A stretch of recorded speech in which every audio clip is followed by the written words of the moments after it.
రాజులు రెండవ గ్రంథము 4వ అధ్యాయము. ఎలీషా అద్భుత కార్యములు. విధవ ఇంట నూనె. ప్రవక్తల సమాజమునకు చెందిన ఒక శిష్య ప్రవక్త ఇంటి విధవ ఎలీషా వద్దకు వచ్చి, అయ్యా, నా పెనిమిటి చనిపోయినాడు. అతడెంత దైవభక్తుడో నీ వెరుగుదువు కదా.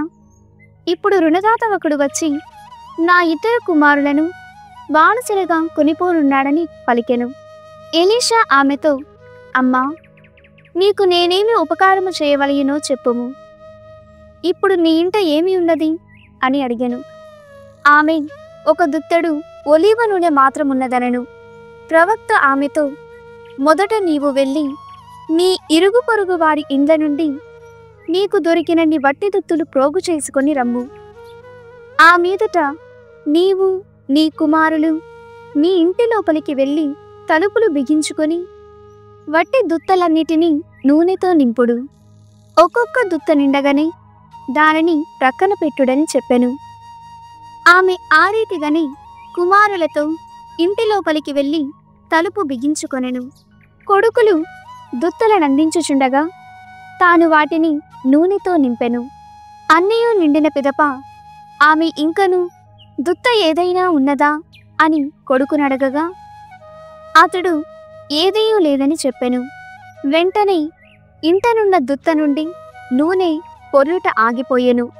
ఆ వితంతువు ప్రవక్త వద్దకు వెళ్ళి జరిగిన సంగతి చెప్పగా అతడు, ఆ నూనెను అమ్మి నీ బాకీ తీర్చుకొనుడు. రుణము తీరగా మిగిలిన సొమ్ముతో నీవు నీ కుమారులు బ్రతుకవచ్చునని చెప్పెను. షూనేము వనిత, ఆమె కుమారుడు. ఒకనాడు ఎలీషా షూనేము నగరమునకు వెళ్ళగా అచట వసించు ఒక సంపన్నురాలు అతనిని భోజనము చేయమని నిర్బంధించెను. అప్పటి నుండి ఎలీషా ఆ దిశగా పయనించినప్పుడల్లా ఆమె ఇంటనే అన్నము తినడివాడు. ఆమె తన పెనిమిటితో, ఈ అతిథి ఇన్నిసార్లు మన ఇంటికి వచ్చి పోవుచున్నాడు. ఇతడు దైవభక్తుడు. మన ఇంటి మీద ఒక గది కట్టించి దానిలో పడుక, బల్ల, కుర్చీ, దీపము అమర్చుదము. అతడు మన ఇంటికి వచ్చినప్పుడల్లా ఆ గదిలో విశ్రమించునని చెప్పెను.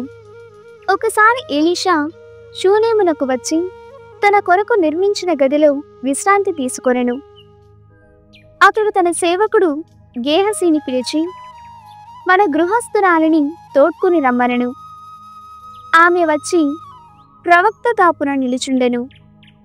అతడు గేహసీతో, ఆమెతో ఇట్లనుము, నీవు మాకొక ఉపకారము చేసేదివి కదా. మేము నీ రుణము తీర్చుకోగోరెదము. రాజు వద్ద గాని సైన్యాధిపతి వద్ద కాని నీవు వినిపించుకోగోరిన మనవులేమైనా ఉన్నచో మేము పోయి వారితో మాట్లాడి వచ్చేదమని చెప్పాను. కాని ఆమె, నేను నా సొంత జనుల మధ్యనున్నాను, నా అక్కరలన్నీ వారే తీర్తురనెను. ప్రవక్త, మరి మనము ఈమెకు ఏమి సహాయము చేయుదుము అని గేహసీని అడిగెను. అతడు, ఈమెకు సంతానము లేదు, పెనిమిటి కూడా ముసలివాడయ్యనని చెప్పెను. ప్రవక్త ఆమెను నా ఎదుటికి పిలువమని చెప్పెను. ఆమె వచ్చి తలుపు చెంత నిలబడగా ప్రవక్త, రానున్న ఏడు ఇదే సమయమునకు నీ కౌగిట బిడ్డడుండుడని పలికెను. ఆమె, అయ్యా, నీవు దైవభక్తుడవు, నాతో అబద్ధములాడవలదనెను. అటు పిమ్మట ఆమె గర్భవతి అయి సరిగా ఎలీషా చెప్పిన సమయమునకే కుమారుని కనెను. శిశువు పెరిగి పెద్దవాడయ్యెను. ఒకనాడతడు పొలమున కోతగాండ్రతో పంట కోయించు తండ్రి వద్దకు వెళ్ళెను. అక్కడ బాలుడు తలవని తలంపుగా, నాయనా, నాకు తలనొప్పిగా ఉన్నదని అరచెను. తండ్రి ఒక సేవకుని పిలిచి బిడ్డను తల్లి వద్దకు కొనిపోమ్మనెను. సేవకుడు బాలుని తల్లి వద్దకు కొనిపోయెను. ఆమె బిడ్డను మధ్యాహ్నము వరకు ఒడిలో కూర్చుండబెట్టుకొనెను. అటు తరువాత అతడు చనిపోయెను. తల్లి బాలుని ఎలీషా గదిలోనికి మోసుకొని పోయి దైవభక్తుని పడక మీద పరుండబెట్టి గది తలుపులు మూసివేశెను. అంతటా ఆమె పెనిమిటిని పిలిచి, నాకొక సేవకుడును గాడిదయును కావలియును, నేను శీఘ్రమే దైవభక్తుని యొద్దకు వెళ్ళి వచ్చెదరని చెప్పెను. భర్త ఆమెతో, నీవు నేడు ప్రవక్త యొద్దకు పోనేలా, ఈనాడు విశ్రాంతి దినమును కాదు, అమావాస్యయును కాదు కదా అనెను. ఆమె కాకున్నను పరవాలేదని పలికెను. అంతటా ఇల్లాలు గాడిదపై జీను వేయించెను. సేవకునితో, గాడిదను త్వరగా నడిపింపుము, నేను చెప్పనిదే ఆపవలదని చెప్పెను. ఆ రీతిగా ఆమె పయనమై వచ్చి కర్మేలు కొండపైనున్న ఎలీషా తావు చేరుకొనెను.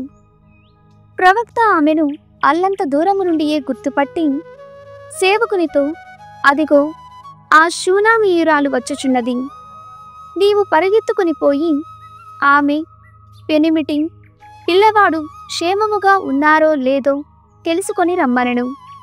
గేహసి ఎదురు వచ్చి తన్ను కలుసుకొనగా ఆమె అందరును కుశలముగని ఉన్నారని చెప్పెను. కాని ఆ గృహిణి ప్రవక్త చెంతకు వచ్చి అతని పాదములు పట్టుకొనెను. గేహసి ఆమెను ప్రక్కకు తొలగింపబోయెను. కాని ఎలీషా అతనితో, నీవు ఈ ఇల్లాలని పీడింపవలదు, ఈమె హృదయము సంతాపముతో నిండియున్నది, కారణమేమో ప్రభువు నాకు తెలియజేయడయ్యను అని అనెను. ఆ గృహిణి అతనితో, అయ్యా, ఆనాడు నేను బిడ్డను కోరుకుంటున్నా, నన్ను వంచింపవద్దని మనవి చేయలేదా అనెను. ఎలీషా గేహసీతో, నీవు నడికట్టు కట్టుకొని నా చేతి కర్రను తీసుకొని వెంటనే పయనమై పొమ్ము, దారిలో ఎవరిని పలుకరింపవలదు, నిన్ను పలుకరించిన వారికి సమాధానము కూడా చెప్పవలదు. తిన్నగా ఆ ఇంటికి వెళ్ళి బాలునిపై నా కర్ర చాపుమని చెప్పెను.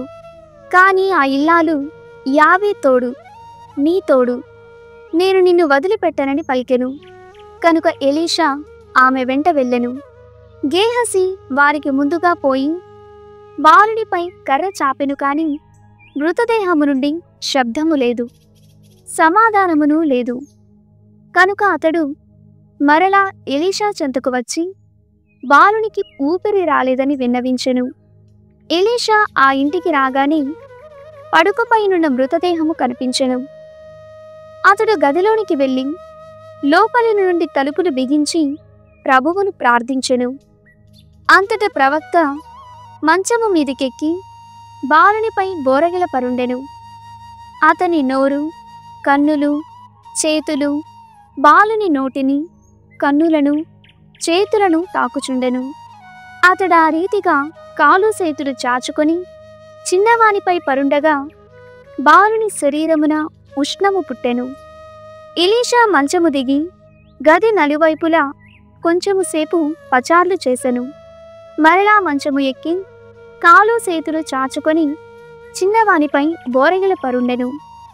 ఈ మారు బిడ్డడు 7 సార్లు తుమ్మి కన్నులు విప్పి చూచెను. అంతట అతడు గేహసీతో, ఆ షూనామీయురాలుని పిలువమని చెప్పెను. ఆమె రాగా ఎలీషా, ఇదిగో నీ బిడ్డడు, తీసుకొని పొమ్మనెను. ఆమె అతని పాదముల చెంత సాగిలపడెను. బిడ్డను తీసుకొని పైగది నుండి వెలుపలికి వచ్చెను. విషమెక్కిన పులుసు. ఒకమారు ఇశ్రాయేలు దేశమంతటిని కరువు పీడించుచుండెను. అప్పుడు ఎలీషా గిల్గాలునకు తిరిగి వచ్చి ప్రవక్తల సమాజమునకు బోధించుచుండెను. అతడు సేవకుని పిలిచి పొయ్యి మీద పెద్ద కాగు పెట్టి ప్రవక్తలకు పులుసు వండుమని చెప్పెను. ఆ ప్రవక్తలలో ఒకడు ఆకుకూరలేమైనా దొరుకునేమో అని పొలమునకు పోయెను. అక్కడ ఒక పచ్చి తీగ కాయలు కాసియుండెను. అతడు ఒడి నిండా కాయలు కోసుకుని వచ్చి వారిని ముక్కలుగా తరిగి పులుసులో కలిపెను. అవేమి కాయలో ఆ ప్రవక్తకు తెలియదు. ఆడు తరువాత పులుసును వడ్డించిరి. కాని ప్రవక్తలు దానిని నోటబెట్టుకోగానే ఎలీషాను చూచి, అయ్యా, ఈ పులుసులకు విషమెక్కినదని అరచిరి. ఇక వారు దానిని ముట్టుకోరైరి. ఎలీషా, కొంచెము పిండిని నా యొద్దకు కొనిరండని చెప్పెను. అతడా పిండిని పులుసు కాగులో పడవేసి ఈ మారు వడ్డింపు మరెను. ఆ పులుసు వారికెట్టి హానియు చెయ్యదయ్యను. రొట్టెలు పెరుగుట. మరి ఒక మారు బాల్షాలిషా నుండి ఒకడు 20 రొట్టెలను ధాన్యపు వెన్నులను తీసుకుని వచ్చి ఎలీషాకు కానుక పెట్టెను. ఆ రొట్టెల 7 క్రొత్తగా తొక్కించిన యవధాన్యముతో చేయబడినవి. ఎలీషా సేవకుని పిలిచి రొట్టెలను వెన్నులను ప్రవక్తలకు పంచిపెట్టుమని చెప్పెను. కాని సేవకుడు 100 మందికి వేపాటి అని అడిగెను. ఎలీషా, వానిని వీరికి పంచిపెట్టుము, ప్రభువు వాక్యమిది, వీరి రొట్టెలను తిన్న పిమ్మటింకను కొన్ని మిగురును అని పలికెను. అతడు రొట్టెలను పంచిపెట్టెను. ప్రభువు చెప్పినట్లే ప్రవక్తలెల్లరూ భుజించిన పిమ్మట ఇంకను కొన్ని రొట్టెలు మిగిలెను. రాజులు 2వ గ్రంథము 28వ అధ్యాయము. ఆహాసు పరిపాలన. ఆహాసు 20 ఏండ్ల ఈడున రాజై 16 ఏండ్ల పాటు యెరూషలేము నుండి పరిపాలన చేసెను. అతడు తన పితరుడు దావీదు వలె ప్రభువుకిష్టమైన కార్యము చేయడయ్యను. పైపెచ్చు ఇశ్రాయేలు రాజు మార్గముననుసరించి లోహముతో బాలు విగ్రహములు చేయించెను. బెన్ హిన్నోము లోయ యందు అన్య దేవతలకు సాంబ్రాణి పొగ వేసెను. ప్రభు ఇశ్రాయేలు ప్రజల సమక్షము నుండి తరిమివేసిన అన్య జాతుల వారి జుగుప్సాకరమైన ఆచారములను అనుసరించి తన సొంత కుమారులను కూడా దహనబలిగా సమర్పించెను. కొండల మీది పూజా మందిరములలో పర్వతము మీద గుబురైన చెట్ల కింద బలుడు అర్పించి సాంబ్రాణి పొగవేసెను. సిరియనులు ఇశ్రాయేలీయులు దాడి చేయుట.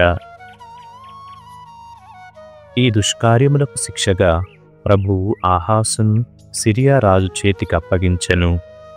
ఆ రాజు అతను ఓడించి అతని ప్రజలను చాలామందిని బందీలను చేసి దమస్కుకు కొనిపోయెను. ఇశ్రాయేలు రాజు రెమల్యా కుమారుడు పెక్కా చేతికి కూడా ప్రభువు ఆహాసును అప్పగించెను. ఆ రాజు ఆహాసును ఓడించి ఒక్క రోజులోనే బలశాలులైన యూదియా సైనికులను 120,000 మందిని మట్టుపెట్టెను. యూదీయులు తమ పితరుల దేవుడైన ప్రభువును విడనాడిరి కనుక ఇట్టి శిక్షకు పాత్రులైరి. ఎఫ్రాయిము యోధుడు సిక్రీ, ఆహాసు కుమారుడు మాసేయాను, ప్రాసాద పాలకుడు అజ్రీకామును, రాజుకు ముఖ్యమంత్రి ఎల్కానాను వధించెను.